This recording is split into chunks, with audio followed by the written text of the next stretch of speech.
नमस्कार बच्चों। हम पढ़ रहे थे केशव के निबंधात्मक प्रश्नों के बारे में। तो ये आपको मैंने पहले बताया, जो भावोत्कर्ष है उसमें रसों का उत्कर्ष, उसमें श्रृंगार के बारे में बताया, श्रृंगार संयोग, संयोग श्रृंगार, वियोग श्रृंगार के बारे में बताया। अब आप इसकी तीसरी कड़ी के रूप में देखिए, जो आपके सामने प्रस्तुत कर रहा हूँ, ये वीर रस का उत्कर्ष। वीर रस रीतिकाल श्रृंगार का काव्य है, लेकिन वीर रस की कविताएं भी हुई हैं। जैसे भूषण हैं, भूषण ने बहुत अच्छी अच्छी कविताएं लिखी, अच्छी अच्छी जो है वीर काव्य की काव्य लिखा है। तो इसमें वीर रस में जो है राम रावण युद्ध का वर्णन कर दीजिए, राम की सेना का उत्साह वर्णन कर दीजिए, उधर मेघनाथ जो है गर्जन करता है उसका जो है वर्णन कर दीजिए। ये सारे वीर रस में आते हैं। एक मैं छोटा सा उदाहरण आपको देख करके बता देता हूँ कि राम जो है किस तरह से ललकारते हैं किसको, रावण को। तेहि सर मधु मद मर्दी महासुर मर्दन कीने हूँ, मारेव करकस नरक संक हति संख जो चिन्हे, निष्कंटक मार कटक कर्यो, केटप बभु वपु खंड्यो, खर दूषण त्रिशरा कबंद तरु खंड विहंड्यो, कुंभकर्ण जेहि संघार्यो पलन प्रतिज्ञा ते टरो, तेहि बाण प्राण दस कंठ के कंठ दसो खंडित करो। ये ओज उत्साह वीरता का उदाहरण है कि राम जो है दशानंद को जो है वो ललकारते हैं, और वो अपना जो है लड़ाई वीरता का जो है उदाहरण देते हुए कहते हैं श्री राम कि तेहि सर, जिस सर से, जिस बाण से मधु नामक राक्षस का मद यानी घमंड, मर्दी यानी मर्दन कर दिया था, मिटा दिया था, यानी जिस बाण से मधु नामक राक्षस का मर्दन किया था, उसका घमंड दूर कर दिया था, महासुर मर्दन की न्यू, और महासुर राक्षस का भी मर्दन कर दिया था जिस बाण से ही, मारेव और मार दिया था कर्कस नामक राक्षस को मार करके नरक में भेज दिया था। कर्कस यहाँ नाम है राक्षस का, और नरक भेज दिया था। संख हति, और शंख नामक राक्षस को भी, हति यानी मारना, मृत्यु को प्राप्त हो गया कर दिया था मैंने। और शंख जो चीने, और जिसके कारण से वो प्रसिद्ध था, उसके पास एक चमत्कारिक शंख था, वो चीन लिया या छीन लिया उससे। निष्कंटक मार कटक कटक कर्यो, और निष्कंटक कर दिया, कांटे से रहित कर दिया, मार कटक कर्यो, किसको मार करके, कटक राक्षस को मार करके। और केटप वपु खंड्यो, और केटभ नामक एक राक्षस था, उसका वपु यानी शरीर को खंडित कर दिया, खंड खंड कर दिया। खर दूषण त्रिशरा, ये नाम है राक्षसों के, ये कबंद, इनको जो है सिर से रहित कर दिया, किनको, खर दूषण त्रिशरा को। और तरु खंड विहंड्यो, और 7 तरु यानी वृक्षों को खंडित कर दिया एक ही बाण में। कुंभकर्ण जे ही संघार्यो, और जिस बाण ने कुंभकर्ण का संहार किया, मार गिराया। पल न प्रतिज्ञा ते टरो, जो अपनी प्रतिज्ञा से पल भर भी नहीं टलता है, ऐसे बाण, ते ही बाण, उसी बाण से प्राण 10 कंठ के, 10 कंठ वाले, 10 सिर वाले जो रावण है, उसके प्राण मैं हर लूंगा, और कंठ 10 खंडित करूं, और उसके 10 कंठों को मैं खंडित कर दूंगा, मिटा दूंगा, उसको सारे उसके जो सिर हैं वो काट दूंगा। तो ये वीर रस का उदाहरण है, बहुत सुंदर उदाहरण है। शांत रस एक ऐसा रस है जिसमें जो है कोई उद्रेक नहीं होता, बिल्कुल शांत वातावरण में होता है, और शांत वातावरण में सब जगह जो है बिल्कुल स्थायी सा भाव दिखता है। तो इसकी एक छोटा सा उदाहरण है, वो है सब जाति फटी दुख की दुपटी कपटी, रहे न ज एक गठी निगटी रुचि घटी, मीच घटी हूँ घटी, जग जीवन यतिन की छूटी तटी, अग ओग की बेरी कटी कटी विकटी, निकटी प्रकटी गुरु ज्ञान गटी, चहु औरन नाचति मुक्ति नटी, गुण धूर जटी बन पंचवटी। ये व्याख्या में भी आपको मैंने बताया था, आपके जो पाठ्यक्रम में है, सिलेबस में है, वो भी उसमें भी सम्मिलित है, इसलिए आप इसको याद कर लीजिएगा। क्योंकि यहाँ पर जो है अनुप्रास अलंकार भी है। तो बार बार देखिए, दुख की सब जाति फटी, दुख की दुपटी, कपटी, घटी, तटी, विकटी, गटी, नटी, पंचवटी, धूर जटी, प्रकटी, यतीन, ये सारी जो निकटी, ये जो शब्द हैं वो अनुप्रास जो है अलंकार है। तो यहाँ पे ये बहुत अनुरणन देता है। तो देखिए कि सभी प्रकार की जो है दुख के दुपट्टे फट जाते हैं, और कपटी वहाँ एक क्षण भी नहीं रुक पाता है, कहाँ, पंचवटी में। और वहाँ जाते ही मृत्यु के प्रति इच्छा भी घट जाती है, और सारे संसार के जो यति हैं और जीव हैं उनकी तटी, उनका जो निश्चित स्थान है वो छूट जाता है, कहाँ जाकर रहने लग जाते हैं, पंचवटी में। अग ओग की बेरी कटी विकटी, और अग अग पापों की जो बेड़ियां हैं भयंकर, जो सांसारिक पाप हैं, जो सांसारिक दुख हैं, उनकी जो भयंकर बेड़ियां हैं वो कट जाती है वहाँ जाते ही। और निकटी प्रकटी गुरु ज्ञान गति, और जल्दी ही वहाँ पहुँचने पर जल्दी ही ज्ञान, गुरु ज्ञान, बहुत जो है आध्यात्मिक ज्ञान प्रकट हो जाता है। चहु और न नाचती मुक्ति नटी, और चारों ओर मुक्ति रूपी, मोक्ष रूपी नटी नाचती है। गुण धूर जटी बन पंचवटी, जैसे शंकर की जटाओं में पुण्य का प्रताप है, वैसे ही इस पंचवटी में जहाँ राम निवास करते हैं ऐसा पुण्य का प्रताप है। तो इस तरह से आप जो है बता दीजिए। फिर करुण रस है। दुख में जब हम होते हैं तो करुणा उत्पन्न होती है, करुण रस उत्पन्न होता है। तो राम और राम का विलाप का जो दृश्य है वो आप उदाहरण के तौर पे दे दीजिएगा कि निज देखो नहीं शुभ गीत ही सीत ही, कारण कौन कहो अब ही। अति अधीन मोहित के बन मांझ गई, सुर मार्ग में मृग मार्यो जही।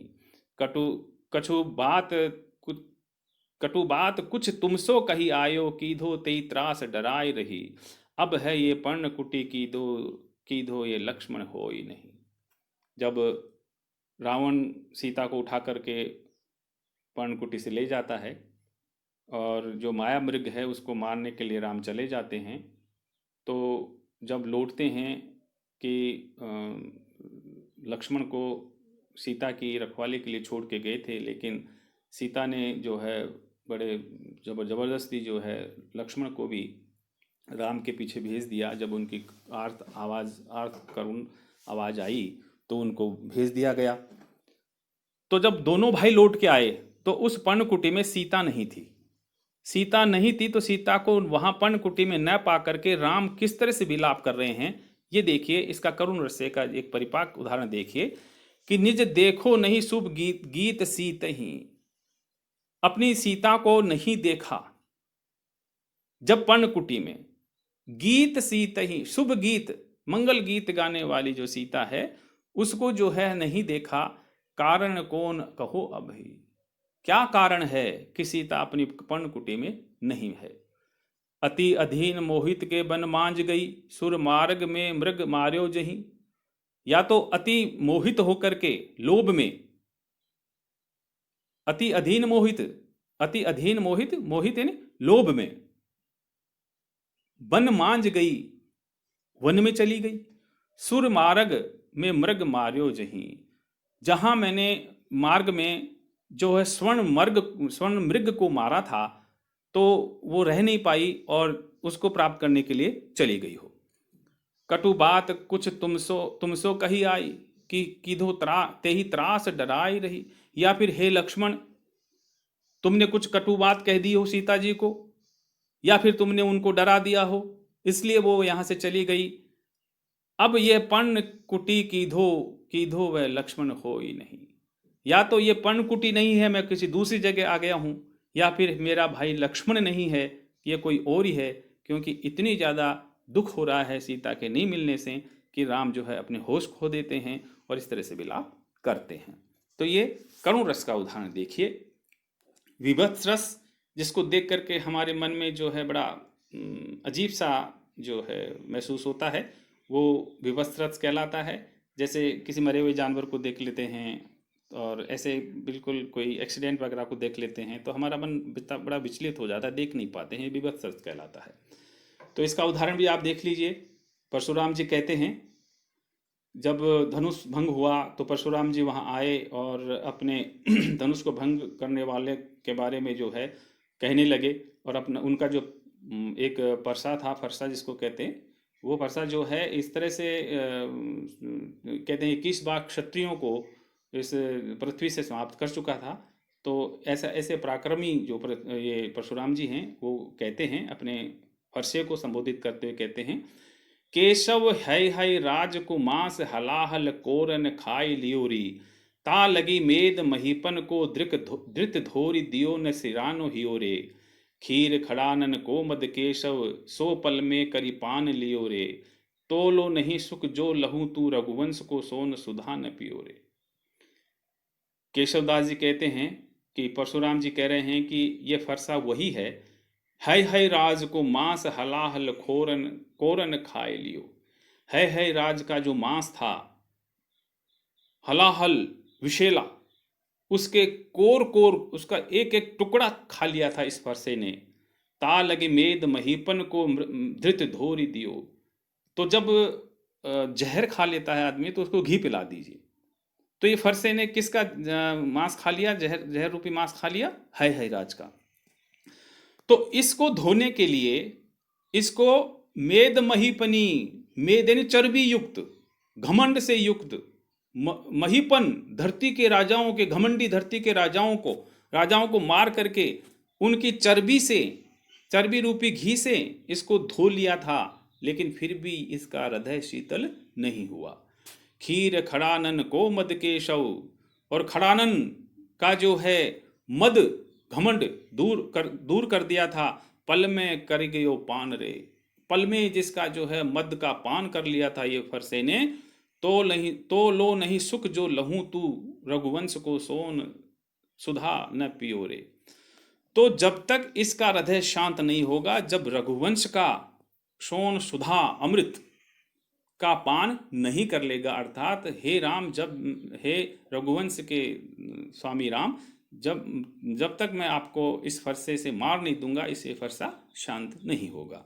तो यहाँ पर जो देखिए मांस और ये जो है मेद महीपन, इनसे जो है एक थोड़ा सा भाव अपना जो है विभत्स सा हो जाता है, इसलिए यहाँ पर विभत्स रस है। और दूसरा उदाहरण भी आप दे सकते हैं, आपके पाठ्यक्रम में है। सूर्य को उदित होते वर्णन कर रहे हैं, लेकिन ये उदित हुए सूर्य का जो कोमल भाव में वर्णन करने के बजाय कैसा वर्णन कर रहे हैं कि के शोणित कलित कपाल किल कापालिक काल को, ये ललित लाल केंधो लसत दिग भामिनी के भाल को। यानी सूर्य उदित होता हुआ, रक्तिम सूर्य उदित होता हुआ, सुबह सुबह का सूर्य बड़ा लाल होता है, चमकवान होता है, वो कैसा लग रहा है? इसका उदाहरण देते हैं जैसे कोई कापालिक हो। कापालिक तांत्रिक होते हैं, ये तांत्रिक होते हैं, जो कपाल क्रिया की जाती है। ये क्या करते हैं कि मुर्दे के ऊपर बैठ करके उनका मांस खाते हैं, मुर्दे का मांस खाते हैं, और ये तंत्र विद्या जानते हैं। तंत्रों के द्वारा मुर्दे में जो है जान फूंक देते हैं, उनको जीवित कर लेते हैं कुछ क्षण के लिए, और उन पर तांत्रिक क्रिया करते रहते हैं। तो ये क्या करते हैं, जो खोपड़ी होती है मुर्दे की, उसको निकाल लेते हैं कटोरे के रूप में, और उसमें खून भर करके और पीते हैं। तो सूर्य कैसा लग रहा है? जैसे कापालिक के हाथ में कोई कटोरा हो, खोपड़ी का कटोरा हो, और उसमें खून भरा हुआ हो, ऐसा सूर्य उदित होता हुआ दिखाई देता है। तो ये भी विभत्स रस का ही उदाहरण है। तो इस तरह से ये आपका जो रसों का उत्कर्ष है वो आपको बताया। यानी आप जैसे भाव पक्ष में सबसे पहले आप रसों का उत्कर्ष बताइए। रसों के उत्कर्ष में विभिन्न जो मूल रस हैं, जैसे मैंने बताया आपको, वीर रस, श्रृंगार रस है, श्रृंगार के दोनों पक्ष हैं, वियोग श्रृंगार, संयोग श्रृंगार, फिर वीर रस है, फिर करुण है, फिर विभत्स है, शांत है। ऐसे रसों को आप उदाहरण दे दे करके समझाते जाइए, और ये जो है आपका आधा प्रश्न जो है तैयार हो जाता है। अब नेक्स्ट में जो है अपन भाव पक्ष में ही जो देखेंगे कि इनके जो विचार कैसे हैं, इनकी जो है भाव पक्ष में इनके विचार कैसे हैं, इन्होंने किस तरह के वर्णन किए हैं, कौन कौन से वर्णन किए हैं, किन किन स्थलों का वर्णन किया है, ये सब जो है इनके विचार पक्ष में आते हैं। तो आप जुड़े रहिए, देखते रहिए। ये सेकंड पार्ट था निबंधात्मक प्रश्न में, केशव के निबंधात्मक प्रश्न को समझाने में। अब आपको मैं तृतीय पार्ट में, थर्ड पार्ट में वीडियो बना करके इसके आगे के जो पॉइंट्स हैं वो बताता जाऊंगा और आप नोट करते जाइए। धन्यवाद।